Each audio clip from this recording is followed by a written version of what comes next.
Sir, नमस्कार। हाल ही में जो है समोसा विवाद जो है काफ़ी बड़ा मुद्दा बनाया जा रहा है विपक्ष द्वारा। और विपक्ष भी लगातार उस पर बयान अपने दे रहा है। क्या कहना चाहेंगे सर इस पूरे मुद्दे पे आप? किस मुद्दे की बात कर रहे हैं? सर, हाल ही में जो मुख्यमंत्री सीआईडी के एक कार्यक्रम में गए थे, वहाँ पे उन्हें जांच के आदेश दिए गए हैं जो समोसे उन तक नहीं पहुँचे थे, जिसको लेकर विपक्ष जो कह रहा है कि प्रदेश में जो है भ्रष्टाचार की जांच नहीं हो रही है, परंतु समोसों की जांच कराई जा रही है। ये आदेश किसने दिया? आपने पता किया? सर, विपक्ष द्वारा ये आरोप लगाया जा रहा है ये विपक्ष द्वारा क्या आरोप लगाया गया? कि समोसों की जांच की जो ऑर्डर दिए गए हैं। आप और चालू रखिए, जी, इस वीडियोस को चालू रखिए, चालू है क्योंकि सर। मैं आपसे जो क्वेश्चन पूछ रहा हूँ वो भी लोगों को पता होना चाहिए जी। कि विपक्ष द्वारा कोई कोई मुद्दा उठाया जा रहा है। मतलब विपक्ष मतलब भाजपा द्वारा, बीजेपी द्वारा कोई मुद्दा उठाया जा रहा है, और वो मुद्दा है कि किसी ने आदेश दिए। जी। किसने आदेश दिए? मुख्यमंत्री का नाम ले रहे हैं वो सर। मुख्यमंत्री जी ने आदेश दिए हम्म। कि जांच कराई जाए। जी। ऐसा कहा विपक्ष ने? जी। ऐसा कहीं पे लिखा हुआ है? ऐसा किसी निर्देश में लिखा हुआ है?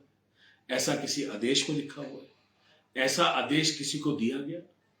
ये सरासर झूठ है, लोगों को गुमराह करने के लिए, कि सच्चाई के मुद्दों से भटक के लोग ऐसे मुद्दों पर जाएं जिस मुद्दों के कारण कोई ना कोई आपस में गॉसिप करने के लिए उनको कोई काम मिल जाए। मुद्दा क्या है?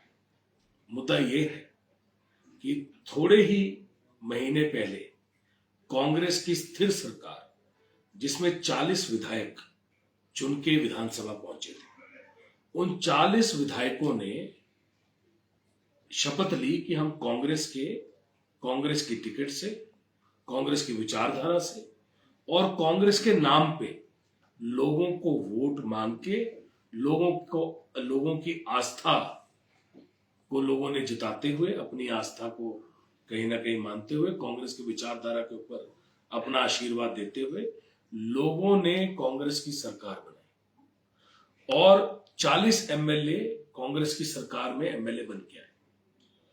उनमें से कुछ एमएलए ने यह निर्णय लिया कि हमें कांग्रेस की स्थिर सरकार को तोड़ के भाजपा के अंदर जाना है और कांग्रेस की लोगों की चुनी हुई सरकार को तोड़ देना है। लोगों की चुनी हुई स्थिर सरकार को हमें खत्म करना है। लोगों के वोट को हमें कुछ नहीं मानना है। जिस वोट को देके लोगों ने एमएलए बना के विधानसभा भेजा था, उस वोट को इन्होंने बेच दिया और वोट को बेच के कुछ विधायक निकल गए और निकल के उन्होंने इलेक्शन लड़ा। जब इलेक्शन हुआ, भाजपा की सीट पे आपको पता कितने विधायकों ने इलेक्शन लड़ा और आपको पता कितने विधायक चुन के आए। एक तरफा 40 में से 9 इलेक्शन जब हुए तो आपको वापस देख लीजिए कि 40 के 40 ही लोगों ने जिता के वापस भेज दी। 6 लोग कांग्रेस के एमएलए नए बन गए। 6 जो पुराने एमएलए कांग्रेस के थे और बाकी थे वो हार गए। आज वो एमएलए भी नहीं है।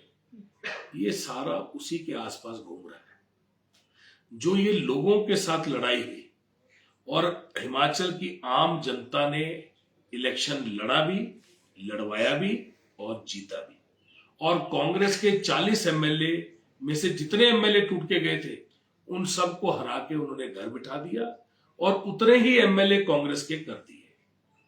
अब जब ये इतनी बड़ी जीत कांग्रेस की हुई और इतना बड़ा इनका ऑपरेशन फेल हुआ, जिसके अंदर कहीं ना कहीं लोगों ने हमारे यशस्वी मुख्यमंत्री ठाकुर सुखविंदर सिंह सुक्खू जी की लीडरशिप पे आस्था जताई, उनके कामों पे आस्था जताई, उनके कहीं ना कहीं कार्यशैली पे आस्था जताई, उनकी आम साधारण जीवन जीते हुए अपनी जिंदगी में जो कमाया था वो आपदा के लिए देने के ऊपर आस्था जताई।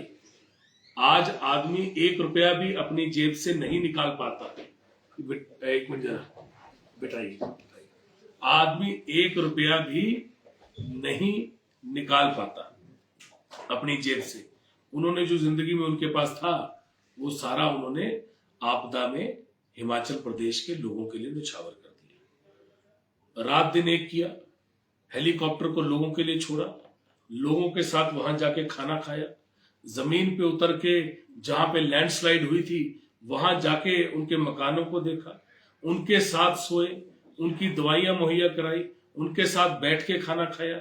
एक आम साधारण जीवन से जुड़े हुए एक आम आदमी मुख्यमंत्री की कुर्सी में पहुंचे, वो काम किया। आज वो पसंद नहीं आ रहा। आज लोगों को उससे आपत्ति है कि एक आम आदमी ऐसी कुर्सी पे कैसे पहुंच गया।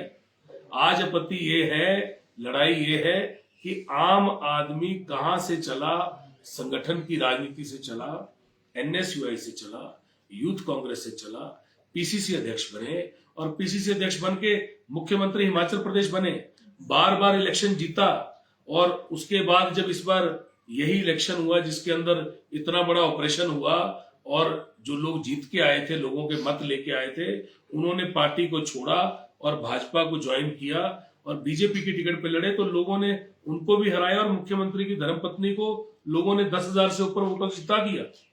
तो बेसिकली लड़ाई ये है, आम जनता के वोटों से जीते हुए लोग जो वापिस 40 एमएलए हो गए, आज उस चीज से भटकाने की बात है।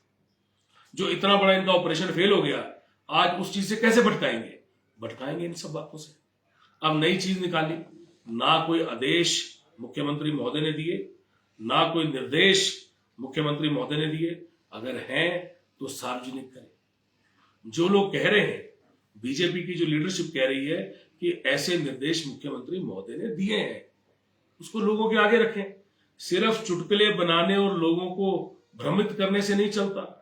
श्री राहुल गांधी जी के लिए भी चुटकुले बनाते थे, क्या क्या बोला।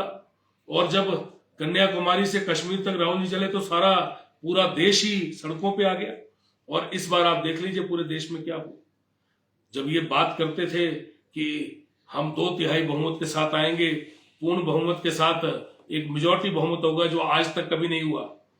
इलेक्शन से पहले वायदे किए इन्होंने, आज कहां पे सीधे पहुंचे। गठबंधन के साथ सरकार बनानी पड़ी और वो भी सबको लेके चलना पड़ा। आज नीतीश कुमार और नायडू जी अगर हिल जाए तो सरकार का एकदम दिक्कत होती है। तो ये चीज समझनी पड़ेगी कि लड़ाई कांग्रेस के साथ नहीं है, ये लड़ाई कांग्रेस की विचारधारा के साथ नहीं है, ये लड़ाई सुखविंदर सिंह सुक्खू जी हिमाचल प्रदेश के यशस्वी मुख्यमंत्री के साथ नहीं है। ये लड़ाई आम जनता के साथ उन लोगों की है जो सोशल मीडिया पे काम करते हैं। और वही ये कंट्रोवर्सी जिसकी आप बात कर रहे हैं। मेरे बारे में, मैं इसके बारे में इतना ही जानता हूं, इतना ही कहना चाहता हूं। सर वहीं गारंटियों को लेकर भी सवाल लगातार उनके द्वारा उठाया जा रहा है। उनका कहना है मुख्यमंत्री झूठ कह रहे हैं और कोई भी गारंटी जो है प्रदेश में पूरी अभी तक नहीं की गई है। इसका जो उत्तर है मेरे से बेहतर लोग देंगे। कर्मचारियों के पास जाइए, जो कर्मचारी हैं जिनको ओपीएस मिल रहा है, ओल्ड पेंशन स्कीम मिल रही है, उनसे पूछिए। दूध का दूध, पानी का पानी होगा। हमारी गारंटियां जो लोगों तक थल तक पहुंची है, उसकी एडवर्टीजमेंट चल रही है। आप ही के सोशल मीडिया में, आप ही के अखबारों में चल रही है। आप उन अखबारों की कटिंग को निकालिए, लोगों तक जाइए, उनसे पूछिए कि भाई सरकार क्या झूठ बोल रही है, अखबारों में ऐड झूठी है। ये सिर्फ भ्रमित करने की बात है। सोशल मीडिया पे ये नई कहानियां चलती हैं। सोशल मीडिया के तहत लोगों को बदनाम किया जाता है, पर असलियत कुछ और होती है। आम जन, आम घर से निकला हुआ आम आदमी, बार बार इलेक्शन जीते हुए और संगठन की राजनीति से एक आम परिवार से निकले हुए आदमी को मुख्यमंत्री बनने का मौका मिला और ये मौके को वो बखूबी निभा रहे हैं, रात दिन काम कर रहे हैं, लोगों के लिए समर्पित हैं। अपनी सेहत को ताक पे रख के, नर सेवा नारायण सेवा को अपना मिशन बना के, रात दिन काम करके, खाना भी अपनी गाड़ी में खा के वो काम कर रहे हैं। उनके काम को आम जनता सराहती है। तभी लोगों ने दोबारा से पुनः 40 सीटें कांग्रेस पार्टी को दे दी। मुझे सिर्फ इतना ही कहना है कि ये जनता है, ये सब जानती है। बहुत बहुत शुक्रिया।